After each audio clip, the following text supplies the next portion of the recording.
Okay, now that I've talked about the conditions and the factors that led up to the operation, I'm now going to talk about the Germans and their defences on Walcheren and the Scheldt. The defences of Walcheren were formidable. On the island, a combination of the newly arrived 70th Infantry Division regiments and the original garrison amounted to about 9,000 men. The garrison were known as white bread battalions, Magenkranken, all with stomach problems for which the plentiful supply of bread and milk would hope keep them reasonably military effective. After all, they only had to sit behind concrete. A considerable number of them were combat veterans, but they had grown soft and Walcheren.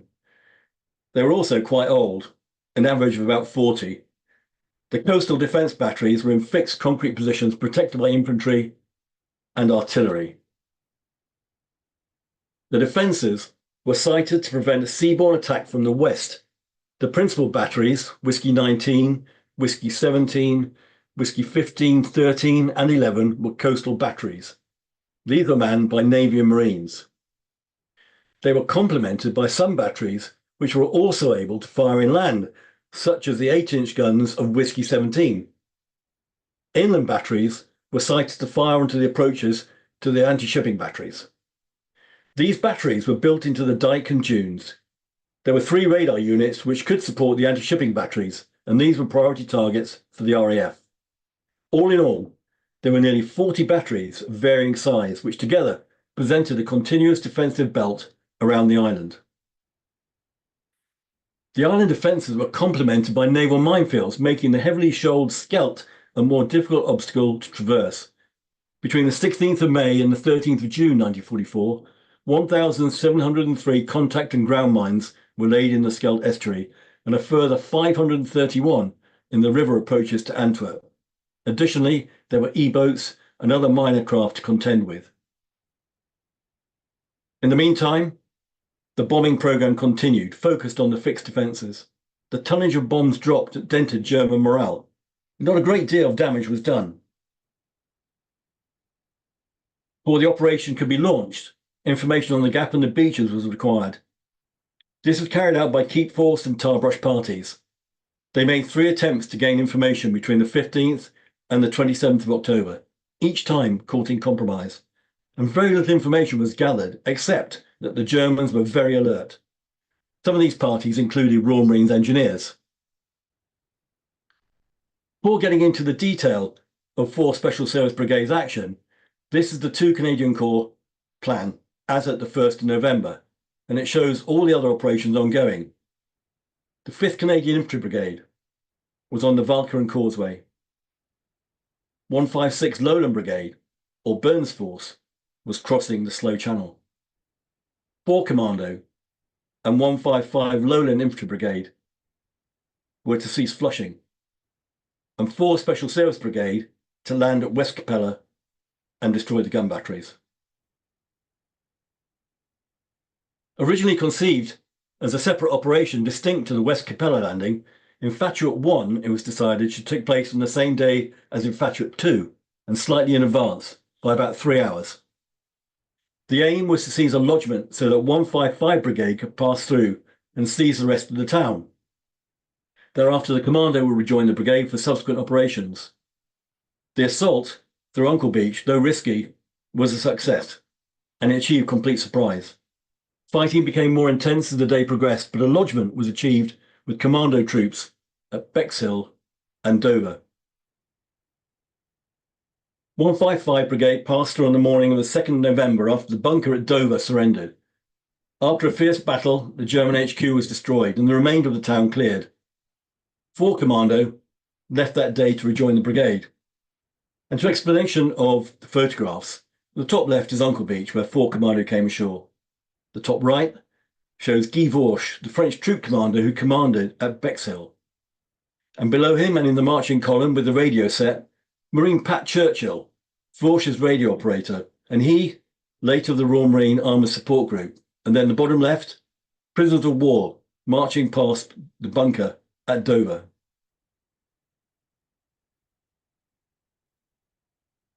The second part of Op Infatuate was the responsibility of Force T, comprising heavy naval units close-in support craft and landing craft, and a military force provided by 4 Special Service Brigade. The naval force was under the command and direction of Admiral Ramsay and commanded by Captain Tony Pugsley as the naval commander of the operation. Forces allocated to him were HMS Warspite and 2 15-inch monitors, Erebus and Roberts. Warspite was old. Her guns were due for replacement, and the monitors had problems of their own, which would later interfere with the value to the operation. All of these 15-inch guns required fall of shock to be adjusted by forward observers bombardment or air observers. Also allocated was Support Squadron Eastern Flank, which had last seen action in Normandy on the Trout Line.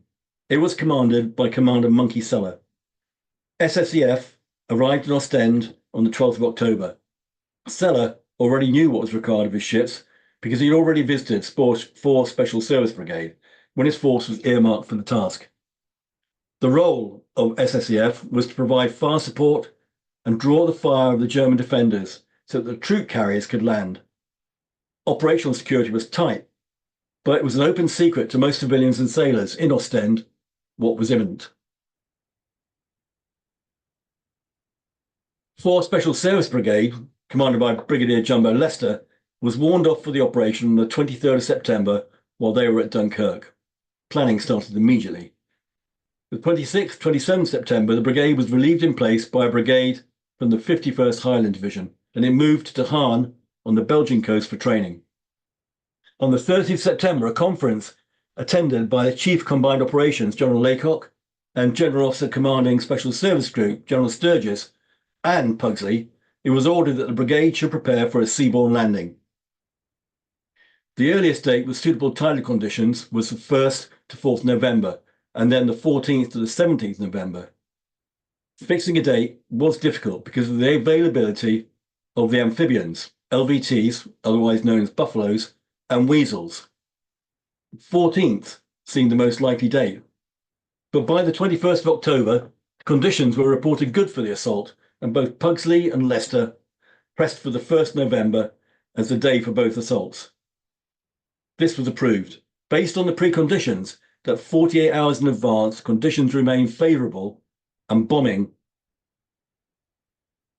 would go ahead. So the minimum requirements to go ahead were good conditions and 48 hours of bombing, plus the opposition not more than very weak. On the 2nd of October, Ramsay reminded Simmons of the consequences of delay. It was absolutely vital to open the Scheldt.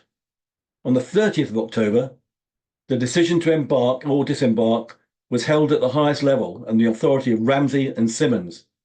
Then it was delegated. Authority for postponement of the operation was given to Pugsley and Leicester. On the 31st of October, with the weather worsening, Ramsay, Simmons, and Fuchs, the corps commander, gave authority to embark and sail if the weather was not worsening. On the afternoon of the 31st, Simmons and Ramsay, on the HQ ship Kingsmill, amended the orders for the decision to postpone and returned to port. To Pugsley and Leicester, if in their view the assault was unlikely to succeed. On the afternoon of the 31st October, SSEF and the landing craft left Ostend and anchored offshore where they were briefed, although, as I said, it was a bit of an open secret. The force left Ostend at 3:25 on the 1st of November. The morning dawned grey and miserable. At 0600, Pugsley and Leicester were informed that the bombing support was cancelled due to poor weather in Britain, although 84 Group fighter bombers might be available. At that stage, the commanders would have been justified in postponing the operation, but the sea was calm and the visibility improving. It was a difficult decision. As Stacey, the official Canadian historian, put it, to continue was to pronounce the sentence of death upon many fine men and vessels. They didn't shrink from their responsibility and sent the prearranged code word Nelson to 2nd Canadian Corps. The operation was on. At 7 o'clock, the West Capella Tower came into view, and shortly afterwards, the motor launchers went forward to lay the navigation buoys. Plan was for SSEF to split into 2 groups. Their mission to close with the batteries and engage while the landing force came ashore.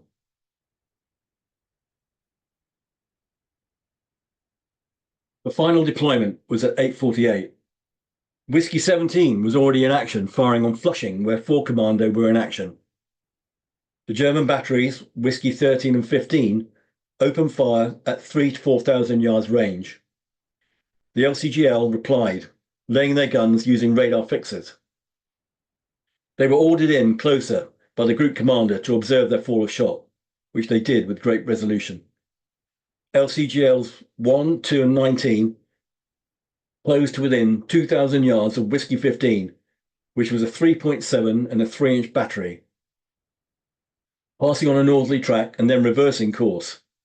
In the southern group, LCGLs 9, 10, and 11 engaged Whiskey 13. The remainder of the force then approached the batteries to drench them in fire and kill and wound gun crews, as their calibers would not penetrate concrete. The northern LCTR group then fired off their rockets. The shoot on Whiskey 15 fell short but was deemed effective.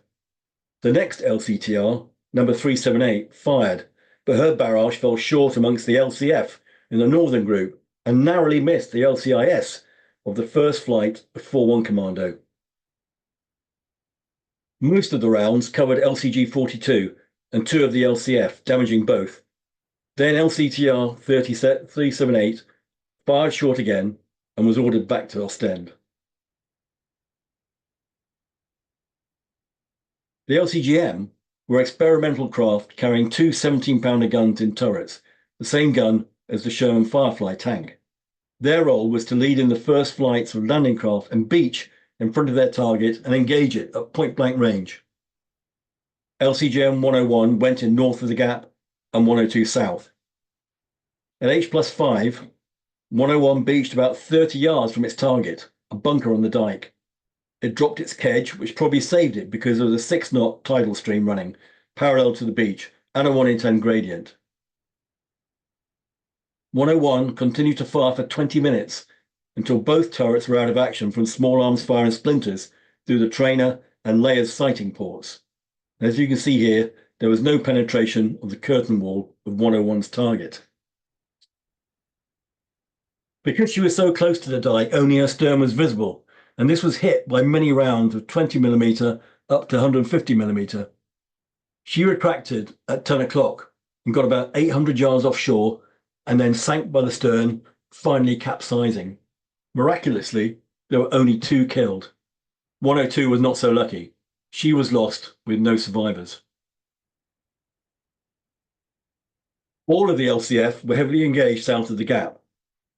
The 3 LCF went in with LCF 37 leading.